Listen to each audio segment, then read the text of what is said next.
मोहल्ले वालों ने इमाम मस्जिद पर चोरी का इल्जाम लगाकर उन्हें रमजान में मस्जिद से निकाल दिया। इमाम साहब खामोशी से गांव छोड़कर चले गए और जाते हुए एक बंद संदूकत गांव के चौधरी को दे गए। ईद के दिन जब चौधरी ने वह संदूक खोला तो उसमें चोरी का माल नहीं बल्कि गांव वालों के लिए एक ऐसा तोहफा था जिसके साथ रखे हुए खत को पढ़कर पूरे गांव में सफ ए मातम बिछ गई और लोग इमाम साहब को ढूंढने निकल पड़े, क्योंकि खत में लिखा था कि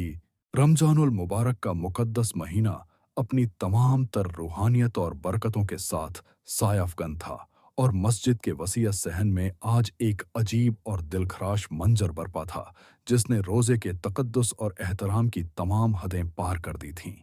एक तवील अरसे से इस मिट्टी की खिदमत करने वाले बूढ़े और दरवेश सिफ्त इमाम साहब आज मुल्जिमों की तरह सर झुकाए खड़े थे, जिनकी सफ़ेद नूरानी दाढ़ी और कमज़ोर वजूद पर आज वो लोग उंगलियां उठा रहे थे जो कल तक उनके पीछे खड़े होकर रब के हुजूर सजदा रेज होते थे और उनके हाथों को चूमना अपने लिए बाइस ए फख्र समझते थे। गांव के चौधरी और दीगर मुअज्जजीन के चेहरों पर गुस्से और हिकारत के मिले जुले तासुरात नुमायां थे और हर तरफ से ताननों और दबी दबी गालियों की आवाजें आ रही थीं, क्योंकि आज सुबह फजर के वक़्त जब लोग मस्जिद में दाखिल हुए तो उन्होंने देखा कि मस्जिद के कोने में रखा हुआ लकड़ी का पुराना और मजबूत चंदे का बॉक्स टूटा हुआ था और उसमें मौजूद वो तमाम रकम गायब थी जो अहल ए इलाका ने पूरे साल में और ख़ास तौर पर इस रमज़ान के बाबरकत महीने में ज़कात और अतियात की मद में जमा की थी, ताकि ईद के मौके पर गरीबों की मदद की जा सके और मस्जिद की खस्ता हाल छत की मरम्मत का काम शुरू करवाया जा सके। इस चोरी की वारदात ने पूरे गांव में आग लगा दी थी और बदकिस्मती से शक की तमाम तरसुइयां सीधी इमाम साहब की तरफ मुड़ गई थीं, क्योंकि पिछले कुछ दिनों से गांव के चंद अफराद ने इमाम साहब को रात के अंधेरे में कुछ पैसों का हिसाब किताब करते और किसी नामालूम शख्स के साथ पैसों का लेन देन करते देखा था और किसी ने यह तक कह दिया कि इमाम साहब अपने हुजरे में छुपकर कोई भारी रकम गिन रहे थे, जिसके बाद लोगों की अकीदत चश्म-ज़दन में नफरत में बदल गई और उन्होंने बगैर किसी सबूत या तहकीक के यह फैसला कर लिया कि मस्जिद का यह गरीब और बज़ाहिर नेक नजर आने वाला इमाम दरअसल एक बहरूपिया है जिसने उनकी जमा पूंजी पर हाथ साफ कर दिया है। मज़मे का गुस्सा आसमान को छू रहा था और चौधरी ने निहायत रौनत और तकब्बुर भरे लहजे में इमाम साहब को मुखातिब करते हुए कहा कि तुमने हमारे एतमाद का खून किया है और रमजान जैसे पाक महीने में अल्लाह के घर को लूट कर अपने माथे पर जो कलंक का टीका लगाया है, इसकी मुआफ़ी तो रब भी नहीं देगा और हम तुम्हें अभी पुलिस के हवाले करके जेल की सलाखों के पीछे भिजवा सकते हैं।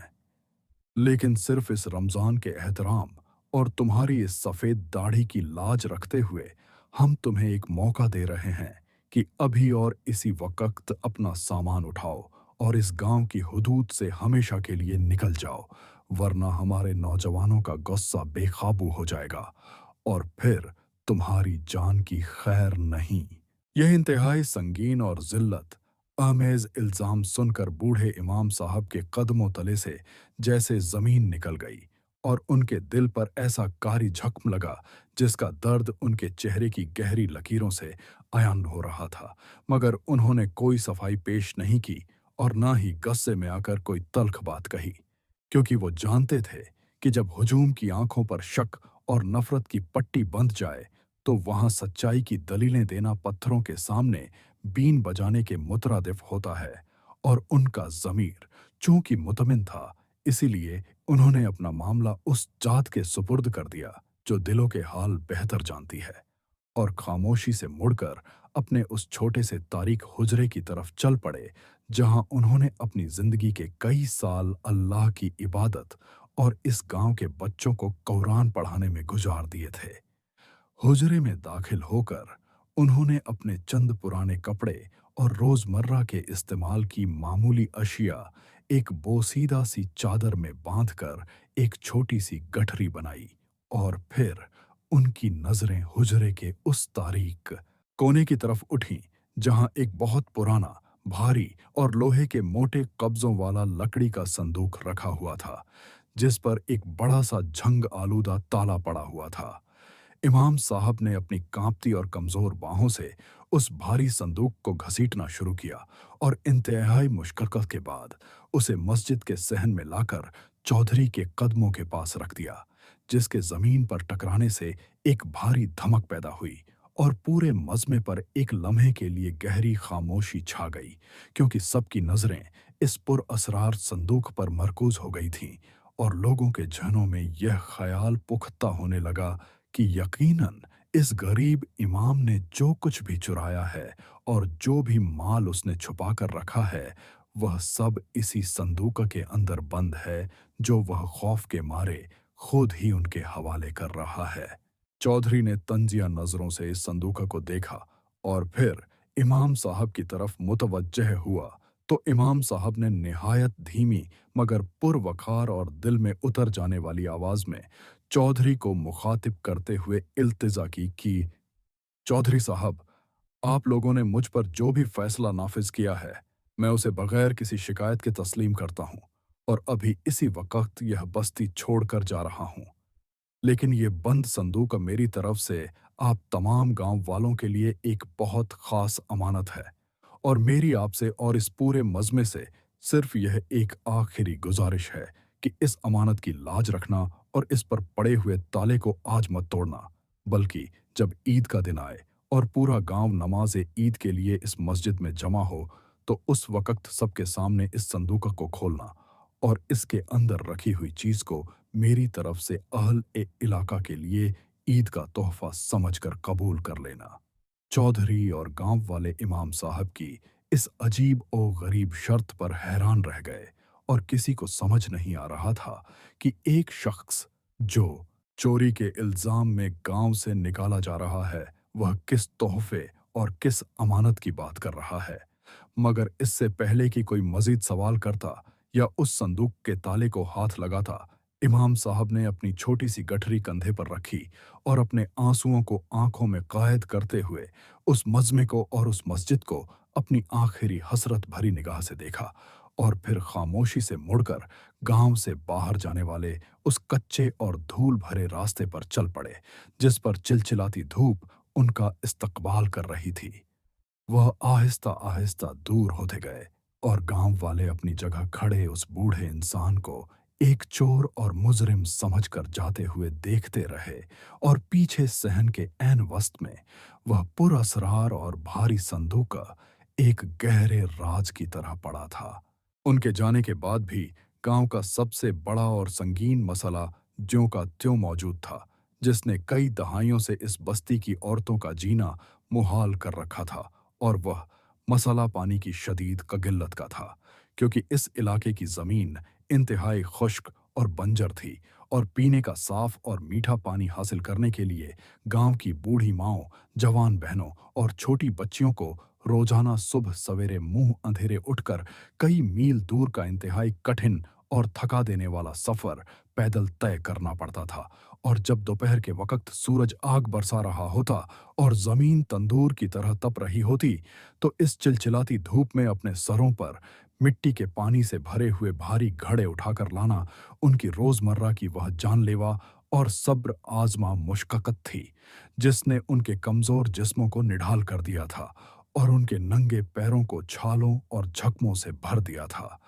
मगर उनकी इस रोजमर्रा की तकलीफ और खामोश सिसकियों का एहसास करने वाला बज़ाहिर कोई नहीं था। और अब जबकि रमजान के आखिरी और बाबरकत दिन तेजी से गुजर रहे थे और हर घर में आने वाले त्योहार और खुशियों के दिन यानी ईद की तैयारियां पूरे उरूज पर थीं,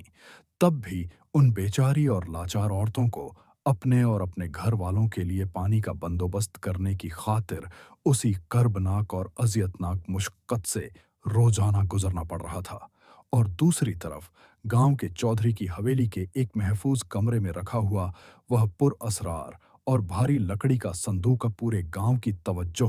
और दिलचस्पी का वाहिद मरकज बना हुआ था, जिस पर पड़ा हुआ जंग आलूदा और मजबूत ताला हर शख्स की निगाहों में एक अजीब सा तजस्सुस और बेताबी पैदा कर रहा था। और गांव के मर्द जब भी शाम के वक़्त चौपाल में इकट्ठे होते या नमाज के बाद मस्जिद के सहन में बैठते, तो उनका सबसे बड़ा और वाहिद मौज़ू-ए-बहस वही बंद संदूक होता था, जिसे वह निकाला गया,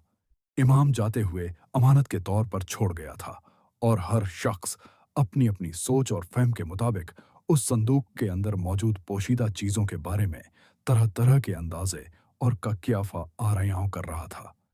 किसी का पुख्ता ख्याल था कि इस ज़ईफ़ और मुनाफिक इमाम ने मस्जिद के चंदे से चुराई हुई और गरीबों के हक की मारी हुई तमाम रकम इसी संदूक में छुपा रखी है, और जाते हुए पकड़े जाने के खौफ या अचानक जागने वाली नदामत की वजह से वह सब कुछ यहीं छोड़ गया है। और कोई यह दावा कर रहा था कि इस संदूक के अंदर यकीनन कोई ऐसा कागज़ या एतराफ़ी तहरीर मौजूद है जिसमें उसने अपने घिनौने जुर्म को तस्लीम किया है। यहाँ तक कि गांव के कुछ जज्बाती नौजवानों ने चौधरी से यह पुरजोर मुतालबा भी किया कि ईद का इंतजार किए बगैर अभी इस ताले को तोड़ कर देखा जाए कि इसमें क्या है। मगर चौधरी ने इमाम साहब की उस आखिरी इल्तिजा और शर्त का किसी हद तक पास रखते हुए सबको सख्ती से मना कर दिया था कि कोई भी शख्स ईद की नमाज अदा करने से पहले इस संदूक के ताले को हरगिज हाथ नहीं लगाएगा, जिसकी वजह से लोगों का तजस्सुस और खोज लगाने की तमन्ना और भी शिद्दत इख्तियार करती जा रही थी, और हर गुजरते दिन और रात के साथ इस बंद संदूक से जुड़ा हुआ राज मजीद गहरा और पुर असरार होता जा रहा था। और गांव के हर छोटे बड़े फर्द को बस इस आने वाली ईद की नूरानी सुबह का निहायत बेसब्री और शिद्दत से इंतजार था, जब सबके सामने और भरे मजमे में इस ताले को तोड़ा जाएगा और यह हतमी तौर पर देखा जाएगा कि वह शख्स जिसे वह एक चोर और मुजरिम समझकर इंतहाई जिल्लत के साथ इस बस्ती से निकाल चुके हैं, वह आखिर किस तोहफे और किस अनोखी अमानत की बात कर रहा था। और इस लकड़ी के बोसीदा संदूक की मोटी और ठोस दीवारों के पीछे ऐसा क्या हैरत अंगेज राज छुपा हुआ है जिसने पूरे गांव की नींदें उड़ा रखी हैं और सबको एक अनजानी सी उलझन में मुब्तला कर रखा है। ईद उल फित्र की रोशन और उजली सुबह नमूदार हुई तो गांव के तमाम मर्द नए और साफ सुथरे लिबास पहने ईदगाह में जमा हो गए, जहां नमाज की अदायगी के बाद खुशी और गले मिलने के रिवायती मनाजिर के बजाय हर शख्स की नजरें उस चारपाई पर मरकूज थीं जिस पर चौधरी ने वह भारी और बोसीदा संदूक रखवा दिया था। और ज्यों ही दुआ खत्म हुई, मजमे में एक बेताबाना हलचल मच गई और चौधरी ने आगे बढ़कर एक भारी हथौड़े की मदद से उस जंग आलूदा ताले पर जोरदार झड़प लगाई, जिसके टूटते ही संदूक का ढक्कन एक चरचराहट के साथ खुल गया। मगर उसके अंदर झांकने वाले तमाम लोगों की आंखें उस वक़्त हैरत से फटी की फटी रह गईं, जब उन्हें वहां सोने चांदी या चोरी किए गए रुपयों की गड्डियों के बजाय सिर्फ कानूनी दस्तावेजात और कुछ रसीदें पड़ी हुई मिलीं, जिनके सबसे ऊपर एक तह किया हुआ कागज रखा था। और चौधरी ने कांपते हुए हाथों से उसे खोलकर बुलंद आवाज में पढ़ना शुरू किया तो मजमे पर सख्ता तारी हो गया, क्योंकि इमाम साहब ने उसमें लिखा था कि मेरे अजीज गांव वालों, मैं कोई खाइन नहीं था, बल्कि मेरा असल दुख यह था कि मैं इस बस्ती की माँओं और बेटियों को पानी के कतरे खतरे के लिए मीलों दूर तपती धूप में भटकते और उनके पैरों को छालों से रिसते हुए नहीं देख सकता था। इसीलिए मैं पिछले कई सालों से अपनी कलील आमदनी बचाकर और अपनी मरहूमा अहलिया की आखिरी निशानी और अपनी आबाई ज़मीन का छोटा सा हिस्सा बेचकर यह रकम जमा कर रहा था, ताकि गांव के बिल्कुल करीब मौजूद उस जरखेज जगह को खरीद सकूं जहां मीठे पानी का जखीरा मौजूद है। और इस संदूक में मौजूद कागजात उसी जगह की मिल्कियत और कुआं खोदने वाले मजदूरों की पेशगी अदायगी के सबूत हैं, जो मैं तुम सबको ईद के तोहफे के तौर पर देना चाहता था। मगर शायद मेरी नीयत में ही कोई कमी थी कि तुम लोगों ने मुझ पर तोहमत लगा दी और अब मैं यह कुआं और यह जगह इस गांव की औरतों के नाम वक़फ़ करके हमेशा के लिए जा रहा हूँ। और यह आखिरी अल्फाज सुनते ही ईद की वह खुशियों भरी सुबह एक सोगवार मातम में बदल गई और अकबा में खड़ी औरतें ढाढ़े मार मार कर रोने लगीं, जबकि मर्दों के सर नदामत और शर्म से सीनों में धंस गए और उन्हें एहसास हुआ कि उन्होंने एक फरिश्ता सिफ्त इंसान पर कितना बेबुनियाद बहतान लगाकर उसे दुत्कार दिया है। जिसके बाद गांव के तमाम मर्द दीवानावार रोते हुए उसी कच्चे रास्ते की तरफ दौड़ पड़े जिस पर इमाम साहब गए थे, ताकि उनके कदमों में गिरकर मुआफी मांग सकें। मगर तब तक बहुत देर हो चुकी थी और वह अजीम इंसान उनकी पहुंच से बहुत दूर जा चुका था।